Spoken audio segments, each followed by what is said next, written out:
عليكم. عليكم السلام.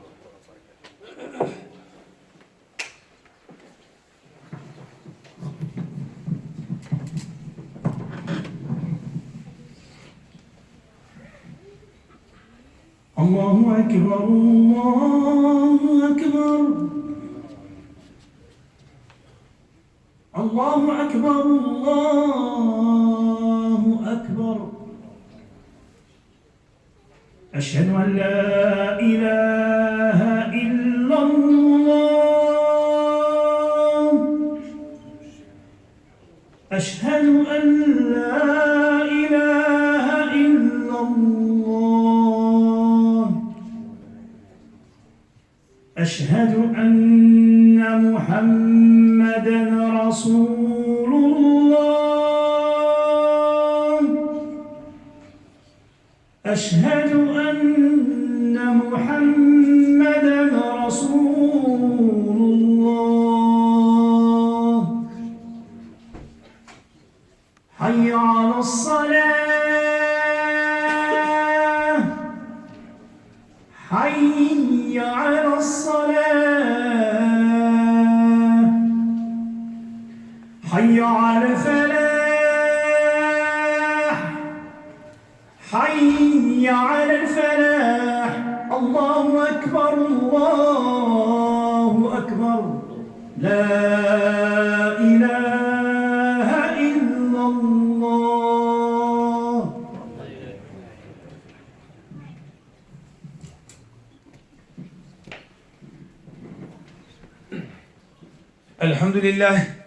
الحمد لله نحمده ونستعينه ونستهدي ونستغفره ونؤمن به ونتوكل عليه ونعوذ بالله من شرور أنفسنا ومن سيئات أعمالنا من يهده الله فلا مضل له ومن يضلله فلا هادي له ونشهد أن لا إله إلا الله وحده لا شريك له وأشهد أن محمدا عبده ورسوله صلى الله عليه وسلم. Mes frères et mes sœurs, la khutbah du Jumu'ah est capitale, vitale, primordiale. Écoutez le thème. Si je vous dis, qu'est-ce que vous avez mangé il y a 1 heure de cela, en moins de 5 secondes, vous me répondez. Si je vous dis, quand est-ce que vous êtes revenu de vacances, en moins de 5 secondes, vous me dites tel jour. Si je vous dis, quand est-ce que vous touchez votre salaire mensuel, en 5 secondes, vous me dites quelle date. Et si je demande, quand est-ce que la dernière fois vous vous êtes repenti? Voilà mon frère, Méthusalem, ça fait longtemps qu'on ne s'est pas repentir. À 231 fois dans le Coran, Allah, il utilise le verbe quoi? Tawba, repentez-vous, repentez-vous, repentez-vous. Alors le thème d'aujourd'hui c'est quoi? Pourquoi on ne veut pas se repentir? Ah, c'est un sujet qu'on ne veut pas soulever, c'est trop dur. Alors on va voir les raisons pourquoi on ne veut pas se repentir, parce qu'à la fin de la khutbah, moi le premier, et j'espère que tout le monde va se repentir, mais pas seulement on va se repentir pour demander pardon à Dieu, ça c'est facile, il faut aller voir tous ceux qu'on a blessés, qu'on a calomniés, qu'on a suspectés, voilà, et qu'on a espionné. Eh oui, ism, c'est des péchés, dans Surat les Chambres, chapitre 49, voilà, tajassasu. Alors le thème d'aujourd'hui c'est quoi? C'est de se repentir. Ça fait des années qu'on entend repentez-vous, repentez-vous, repentez-vous. On n'arrive pas. Et c'est quoi les causes? On va les évoquer. Regardez ce que Allah dit dans le Coran. Surat Zumar, chapitre 39, Surat médinoise, verset 53. Allah dit, et c'est très important ce verset, il dit au prophète alayhi salatu wassalam, et ce verset ne s'adresse pas aux croyants. Allah dit, ya ayyuhalladhina amanu. Ce verset ne s'adresse pas aux gens, ya ayyuhan nas. Non, ce verset s'adresse à une catégorie spéciale. Qul ya ibadi. Eh oui, vous connaissez cet adage. C'est pas parce que tu es croyant que tu es pratiquant. Qul ya ibadi alladhina asrafu ala anfusihim la taqnatu min rahmatillah. Inna Allah yaghfiru dhunuba jami'an. Innahu huwa ghafurur rahim. Au nom de Dieu, le tout clément, le tout miséricordieux, on loue Allah le plus grand et on prie sur son humble prophète Mohammed, paix et bénédiction de Dieu sur lui. Allah dit, Mohammed, dis à mes serviteurs, ceux qui me servent, ceux qui m'adorent, dis-leur, ne désespérez pas de la miséricorde d'Allah. vous qui vous êtes fait du tort à vous-même, ne désespérez pas de la miséricorde d'Allah. Car Allah est pardonneur et il pardonne tous les péchés. Allah dit, yaghfiru dhunuba jami'a. Il y a un autre verset où Allah dit, écoutez bien, Allah dit, al-quwwatu lillahi jami'an. Toutes les forces sont chez Allah. Un autre verset, man kana yuridu al-izzata falillahu al-izzatu jami'an. Celui qui veut la gloire, qu'il sache que toutes les gloires sont chez Allah. Et qu'est-ce qu'il dit?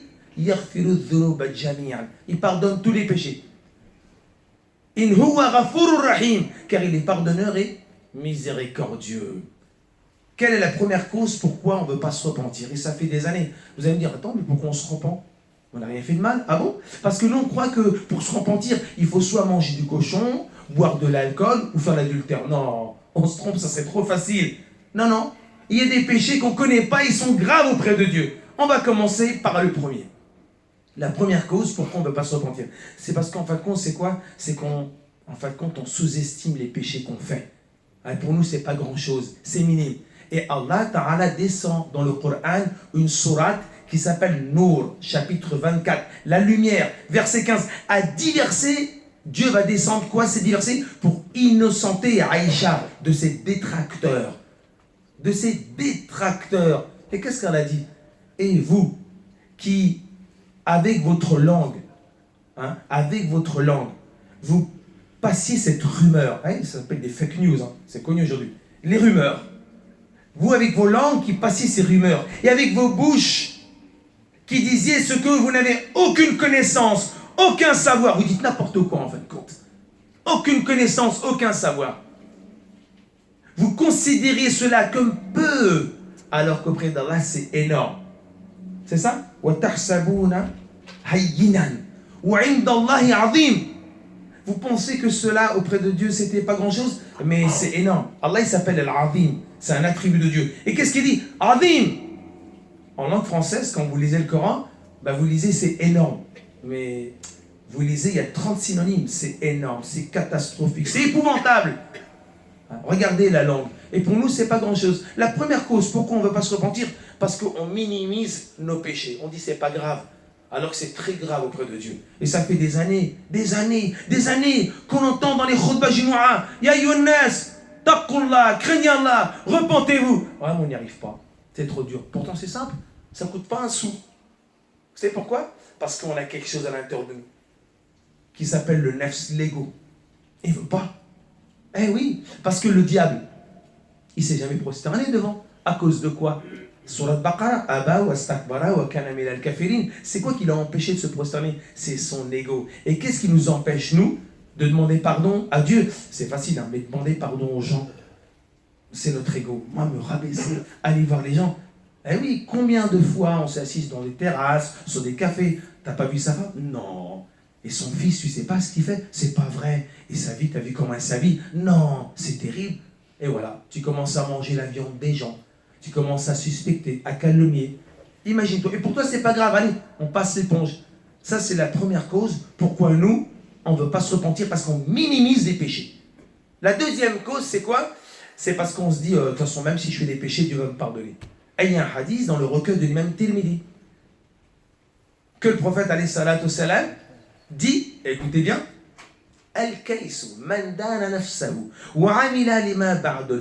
l'intelligent, c'est celui qui fait des comptes sur lui-même. Stop, arrête de faire des comptes sur les gens. Arrête. L'intelligent, c'est celui qui fait des comptes sur lui. Là, il fait des bilans, il regarde comment il est, ça va pas. Ne fais pas des comptes sur les autres. L'intelligent, c'est celui qui fait des comptes sur lui-même et qui, c'est pas qawla, et qui bosse, qui travaille, qui mouille la chemise, qui lève les manches pour après la mort. Il bosse pour l'au-delà. Voilà, l'idiot. C'est qui l'idiot? C'est celui qui suit ses passions, hawa. Et qu'est-ce qu'il dit? De toute façon, Allah me pardonnera.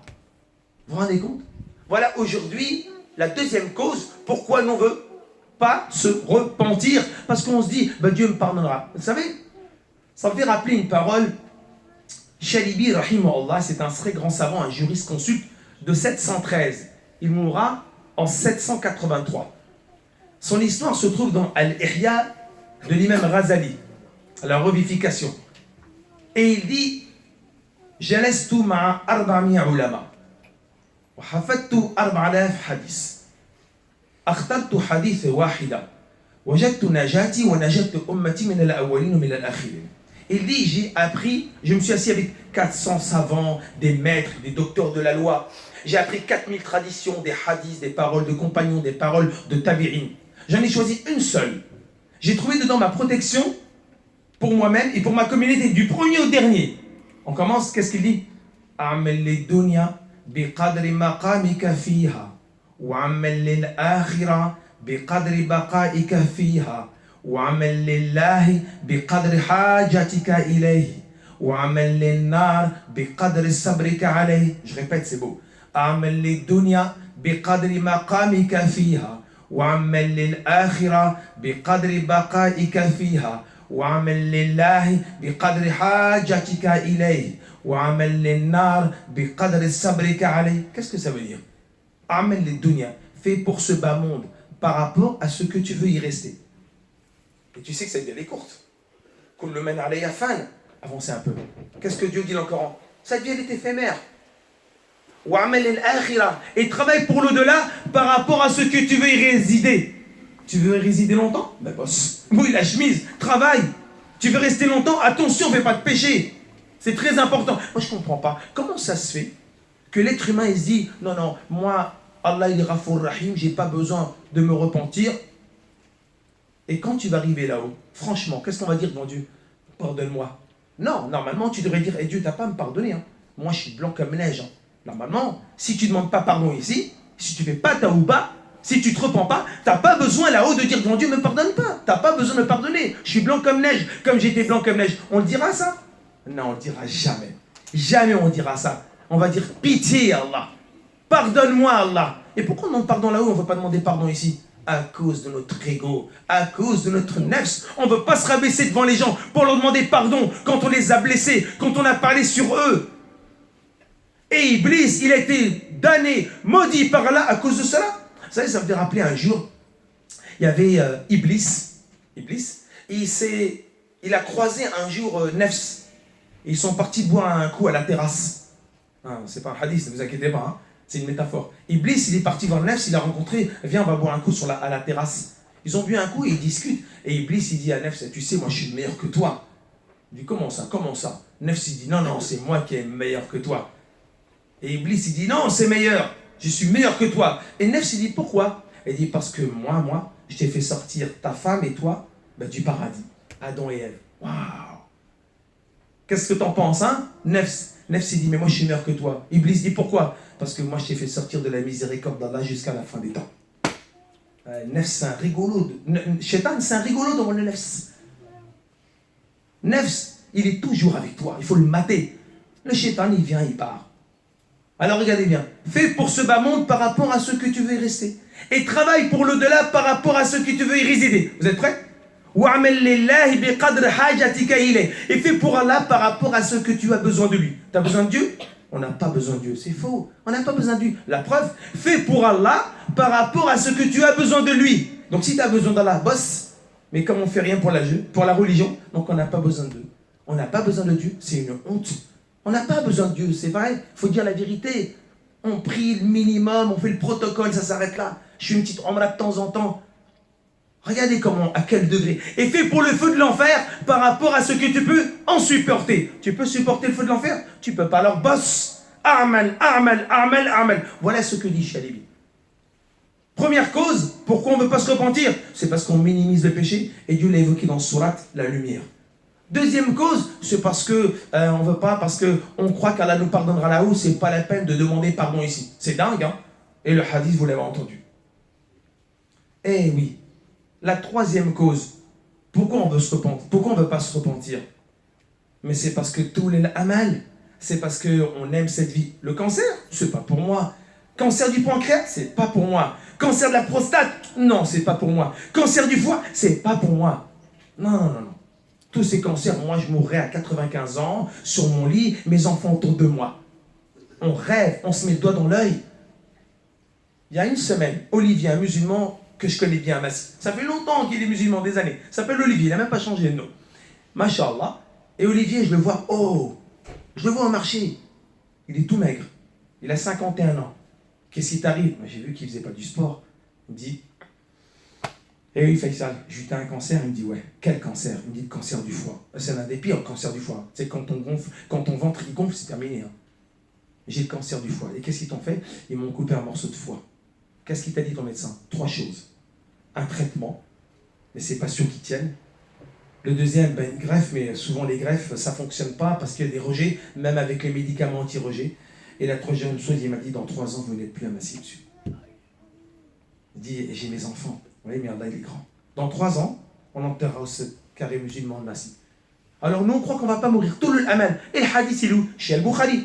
Le prophète, alayhi salatu wassalam, il rencontre qui? Le fils du calife, Omar ibn Khattab. Il lui dit quoi?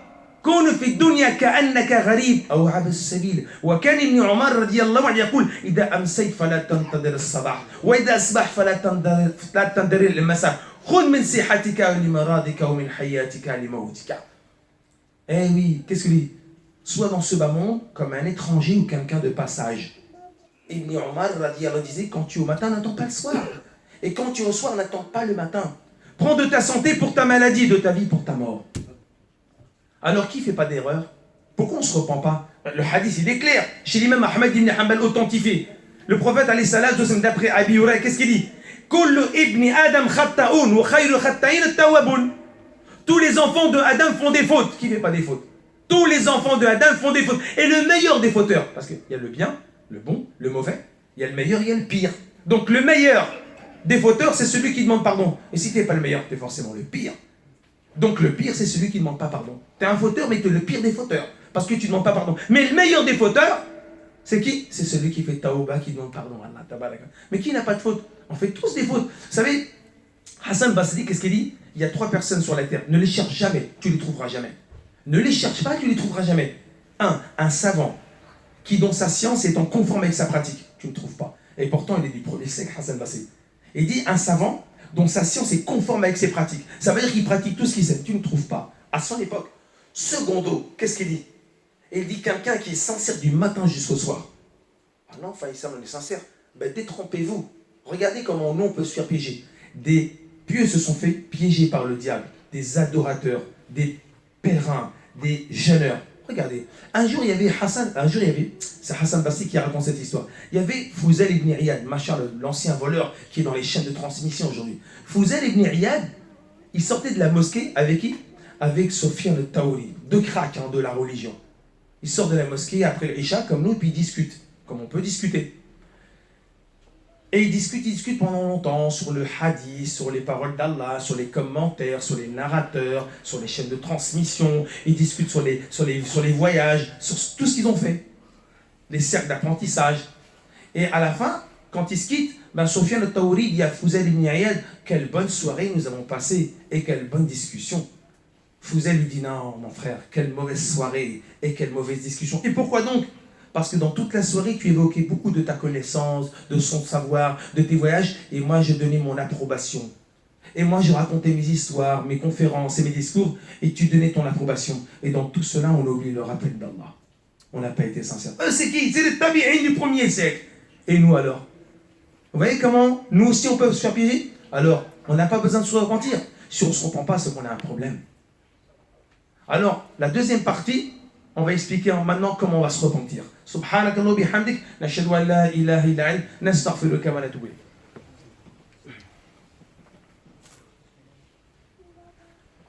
Bismillahir Rahmanir Rahim, alhamdulillahi nahmaduhu wa nusalli ala rasulil karim sallallahu alayhi wa sallam. Première histoire.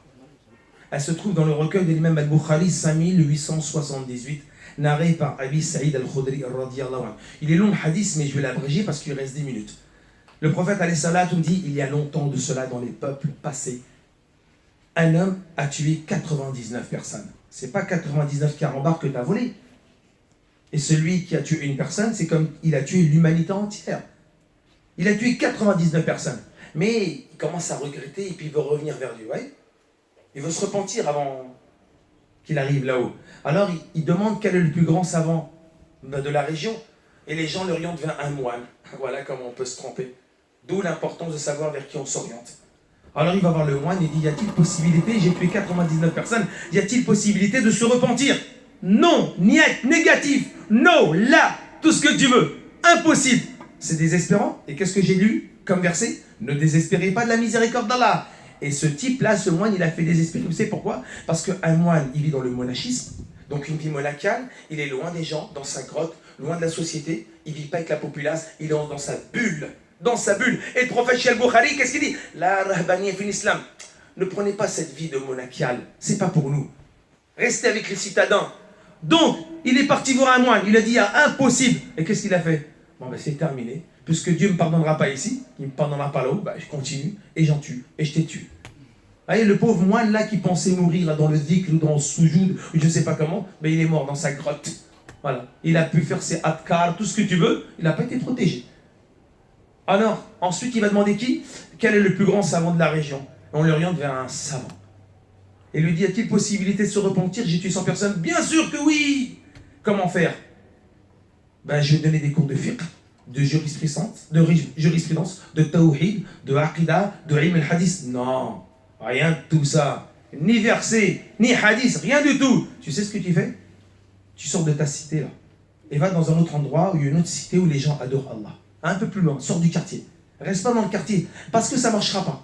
Il est intelligent, le savant. Pourquoi? Parce que le savant, il sait très bien que s'il lui donne toutes les connaissances, les conditions du tawbah, ainsi de suite, ok, j'ai fait tawbah, le lendemain, il va recommencer. Pourquoi? Parce que l'environnement est mauvais. Vous voulez la preuve? Allez, je donne un exemple. Parce qu'avec les exemples, on comprend.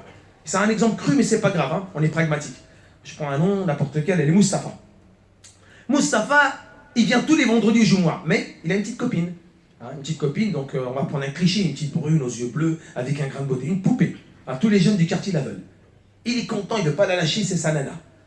Mais il va au Jumu'ah, il aime Dieu, mais aussi il a son péché mignon, bien mignon. Alors, arrive le vendredi, le khutbah Jumu'ah, c'est l'imam. De quoi il parle? Sur l'adultère. Attention, ceux qui font l'adultère, ils seront pendus comme ça, crochés comme ça, le jour du jugement, oh là là, c'est horrible. Et il nous a fait mal l'imam le vendredi. C'est terminé, tout le monde sort, tout le monde est en train de transpirer. Jamais je m'approcherai d'adultère, c'est dangereux. Et quand Moustapha il sort avec ses copains, il est en train de discuter. Oh, c'est fort ce qu'il a dit l'imam, c'est trop fort. Coran, hadith à l'appui, dalil, tout ce que tu veux. Et quand il sort, il va à sa voiture. Allô? Oui, Moustapha, c'est Isabelle, comment tu vas? Ah super, écoute, c'est vendredi, demain on bosse pas, je te propose, on fait un petit cinéma. Ah ouais, d'accord, après on va manger au McDo, ouais, puis après on termine une soirée, je te fais plaisir. Voilà, là, il a écouté la khutbah. C'est grave hein, ce qu'il a entendu, c'est fort. Mais là, ce qu'elle lui propose, c'est encore plus fort. Alors qu'est-ce qui va se passer? Il ne fera pas de tawbah. Parce que là, il y a des paroles, et là, il y a l'ambiance. Et l'ambiance est plus forte que les paroles. Et qu'est-ce qu'a dit le savant? Tu quittes cet endroit, tu peux rester à côté de moi, je vais t'enseigner, mais ça ne marchera pas. La première condition du tawbah, c'est changer d'endroit, d'environnement. Pourquoi on est à la maison et on continue à calomnier la voisine et le voisin? Parce qu'à la maison, il n'y a pas d'environnement. Il n'y a pas de ta'lim, il n'y a pas de Coran, il n'y a pas la salat, il n'y a rien du tout. Et c'est normal. Comment à la maison, j'ai envie de faire tawbah, il y a Netflix du matin au soir, il y a Fortnite du matin au soir, il n'y a rien qui me pousse à faire tawbah. Je fréquente rarement la mosquée. Donc la première cause qui nous pousse à faire tawbah, c'est changer d'environnement. Aller avec des gens bons, sains, qui ne calomnient plus les gens. Et je donne un exemple. Regardez, cet exemple, il est magnifique. Il me reste encore 7 minutes. Il s'est passé, et cette histoire, elle est magnifique, elle est rapportée par Abu Layth Samarkand, rahmatullah alayh, Premièrement, c'est un grand exégèse du Coran, de 242. Et il raconte cette histoire narrée par Ibn Abbas, qui dit qu'un jour, à Damas, il y avait un juif rabbin qui enseignait le Talmud tous les samedis. Et à un moment, devant ses élèves, il tombe sur les passages de la Torah et il voit des signes annonciateurs d'un nouveau prophète. Qu'est-ce qu'il fait? À 4 reprises, il retire et il déchire les 4 morceaux de la Torah. Samedi d'après, il lit encore la Torah et il voit des morceaux dans la Torah où c'est noté la venue d'un nouveau prophète. Il dit, mais je ne vais pas déchirer la Torah. Le 3e samedi, ça recommence, il dit stop. Il est parti voir les grands rabbins de Damas. Il a dit, avez-vous entendu parler de ce nouveau prophète de l'Arabie? Surtout ne t'approche pas de lui. Ne t'approche pas de lui. Qui ne te rencontre pas, tu ne le rencontres pas, c'est mieux pour toi. Il dit, par Dieu et par la Torah de Moïse, vous ne m'empêcherez pas de le visiter. Vas-y si tu veux. Et qu'est-ce qu'il fait? Il prépare sa monture et ses bagages et il fait Damas-Médine. 1338 km. C'est pour qui? Pour connaître le prophète. Et nous, le prophète, on ne veut même pas le connaître. La sunna, mais c'est rien, c'est une sunna. C'est pas la peine, la sunna. Et lui, il ne veut pas faire la sunna. Il veut connaître le messager de Dieu. Et si vous voulez connaître le messager de Dieu, vous savez ce qu'il faut faire? Allez voir les supporters de football. Ah, ils savent comment connaître leur star. Hein. Ah, ils s'habillent, ils s'abonnent sur ça. Bint, c'est ça. Ils achètent leur t-shirt. Ils regardent la Ligue 1. Ah oui, hein. Tu veux regarder ce que c'est qu'un... c'est comme ça. Et nous, le prophète, c'est quelque chose qui est loin pour nous. Oh, à part manger avec la main droite, ça suffit, c'est pas mal. Et jeûner le jeudi, lundi. Lui, il veut pas suivre la sunna. Il veut connaître le messager de Dieu. Et il a fait combien? 1338 km. Et toi, pour prier à la mosquée, c'est un fardeau. Qu'est-ce qu'il a fait? Il arrive à Médine. Il rencontre qui à Médine? Salman al-Farisi, avec un grand sourire. Et qui tu es? Il explique qui je suis. Je suis de Damas, je suis un juif. Et il raconte son histoire. Et il dit, où est le messager de Dieu, Mohammed? Et le prophète était mort depuis 3 jours. Il a dit, si je lui dis qu'il est mort, il va rebrousser chemin. Et si je lui dis qu'il est vivant, j'aurais été menteur. Il dit, écoute, je suis un de ses serviteurs. Viens, je t'emmène voir ses compagnons. Intelligent, Salman, c'est un savant. Et il emmène où, à votre avis? À la mosquée. Il emmène ce juif à la mosquée. Et quand le juif rentre à la mosquée, il dit que la paix sur toi, Mohammed. Il y avait tous les compagnons qui étaient déjà en train de pleurer depuis 3 jours. Et les compagnons disent, qui est cet homme qui rajoute de la peine sur notre peine? Ne sais-tu pas que le prophète, il est enterré depuis 3 jours? Le juif dit, pauvre de moi, que ma mère ne m'ait mis au monde. J'ai voyagé et j'ai pas connu cet homme. Il dit, qui le connaît bien? Salman dit, Ali, viens ici. Il dit, je connais bien le messager de Dieu. Je suis de sa famille. Il dit, décris-moi comment il est. C'est un homme qui était ni grand ni court. Une belle tête ronde, des grands yeux noirs, une bouche large, des sourcils voûtés, des mains larges, des pieds fins. Et il avait entre les épaules, il avait le tampon de la prophétie. Et quand il souriait, c'était la lumière qui sortait de son visage. Le juif commence à pleurer. Ensuite, il dit, est-ce que vous avez quelque chose de lui, une preuve, un dalil? Avez-vous un vêtement à lui? Ali dit, oui, on a un vêtement, un manteau de Qatwan. Il s'en servait quand il allait prier Salat al-Eid ou accepter des délégations. Ali dit, Salman, va voir mon épouse Fatima et va récupérer le manteau. Salman, il arrive devant la porte de Fatima et dit, oh, la porte de la bénédiction, oh, la porte du messager de Dieu. Et à l'intérieur, il y avait Hassan et Hussein qui pleuraient. Et Fatima dit, qui frappe à la porte des orphelins? Qui frappe à la porte des orphelins? Elle dit, c'est Salman Farisi. Oh Fatima, ouvre-moi la porte. Que veux-tu? Il y a un juif qui est venu, il lui raconte l'histoire. Peux-tu prêter le manteau du prophète alayhi salam? Qui va mettre le manteau de mon père? Et Salman, il prend le manteau et il le ramène à la mosquée. Et tous les compagnons sont assis. Et Salman, il donne le manteau à Ali. Et Ali, il est en train de le humer. Et dit, il se rappelle le prophète, comment il était, et ses expéditions, et ses voyages. Le deuxième compagnon, il prend, il hume le manteau. Il dit, je me rappelle de tel événement, j'ai appris tel hadith. Et tous les compagnons ont humé le manteau. Et quand arrive le tour du juif, il hume le manteau. Et il dit, je vois les signes caractéristiques qui sont dans la Torah. Amenez-moi devant sa tombe. Et il le voit, et il dit, oh toi qui es enterré ici, je témoigne qu'il n'y a de Dieu qu'Allah, et tu es bien le messager de Dieu. Allah, il arrête son cœur, il tombe mort.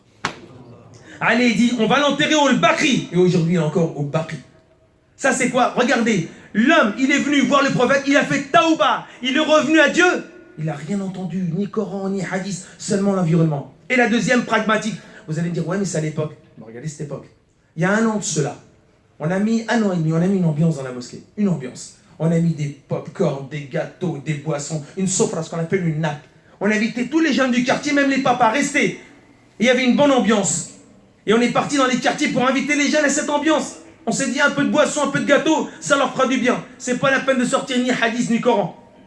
Et moi je vais dans le quartier où il y a la synagogue, où il y a beaucoup de gens de confession juive. Il ne faut pas se tromper qu'on frappe chez les gens. Benyamin, Benyamina, Ben Soussan, Ben Tayad. Puis moi je vais aller visiter les musulmans. Et Chal a une porte du salam alaikum les musulmans. Aujourd'hui on offre à boire et à manger pour tout le monde. Le monsieur descend et il n'avait pas une tête de maghrébin. Je dis, mince, je me suis planté. Bon, je lui ai demandé pardon. Je dis, voilà, excusez-moi, monsieur, voilà, on invitait les musulmans, mais je pensais que vous étiez musulman. Écoutez, monsieur, moi, j'étais musulman. J'avais 11 frères et sœurs. On est d'origine du Maghreb, l'Afrique du Nord, je ne dirais pas quel pays. Et mes parents sont morts. On a été accueillis par une famille juive. On est tous devenus juifs. Je lui dis, excusez-moi, monsieur. Je lui dis au revoir. Non, non, non, vous m'avez invité à la mosquée, je viens avec vous. Et quand il rentre dans la mosquée, il voit la nappe, les gâteaux, les boissons, le monde qu'il y a. La première chose qui rentre La première chose qu'il dit quand il rentre dans la mosquée, il me dit, écoute, je peux récupérer mon nom que j'avais avant, je m'appelais Ibrahim. Je ne vais plus m'appeler David. Il s'approche du minbar à Maghreb et fait la shahada devant tout le monde. L'ambiance. Il a fait taouba, il est revenu à sa religion à cause de l'ambiance. Donc les conditions, on les connaît. Les conditions, c'est pour ça je passe un salam à Ahmed de Londres et ceux de Leicester et de Birmingham. Cette parole est importante. Regardez bien. 5 règles pour être heureux. La première, c'est quoi? Vide ton cœur de la haine. Vide ton cœur de la haine des gens. Seconde règle, vide les tracas qui sont dans ton cerveau. Troisième règle, vis simplement. Quatrième règle, donne beaucoup. Et cinquième règle, attends peu des gens. Allahumma ahdina fi man hadayt, wa afina fi man afayt, wa tawallana fi man tawallayt. Ô toi qui es au-dessus des cieux, toi qui contrôles le temps, tu es le maître du temps, tu as juré par le temps. Et aujourd'hui, on a honte de dire devant tout le monde qu'on n'a pas de temps pour t'adorer, on n'a pas de temps pour t'implorer, on n'a pas de temps pour venir à la mosquée, on n'a pas de temps de lire le Coran à la maison, on n'a même plus le temps d'aimer nos enfants. Quelle honte pour nous, ya Allah. Allah, pardonne-nous, aie pitié de nous. Allah fait que ce soir, on se repent. Parce que si ce soir, avec la khutbah qu'on a entendue, on ne fait pas de la carte de tawbah, il ne reste plus grand-chose dans notre cœur. Allah fait qu'on ne désespère pas. Allah fait qu'on a la force. Tous les gens qui vont arriver après les vacances, mon cousin, ma cousine, mon tante, ma tante, mon tonton, le voisin, l'imam, le directeur de la mosquée, les gens dans la rue, la dame, le voisin, fait que j'aille le voir et je lui demande pardon. Parce que j'ai parlé sur lui. Parce que j'ai suspecté. Parce que j'ai calomnié. Non, j'ai fait encore pire, j'ai mangé sa viande. Et Allah pardonne nos péchés. Allah pardonne les péchés de la communauté musulmane. Et Allah fait que ce soir on se repent. Donne-nous la force de se repentir. Fait qu'on fait les 2 rakats de tawbah avec les conditions. Et qu'on aille voir les gens auxquels on a calomnié. Et qu'on a fait la médisance. Allahumma pardonne la communauté musulmane. Allah élève la communauté musulmane. Allahumma salli ala Muhammad wa ala ali Muhammad kama sallayta ala Ibrahim wa ala ali Ibrahim fil alamina innaka hamidun majid. Subhan rabbika rabbil izzati amma yasifun wa salam ala al mursalin walhamdulillahi rabbil alamin. Aqim as-salat.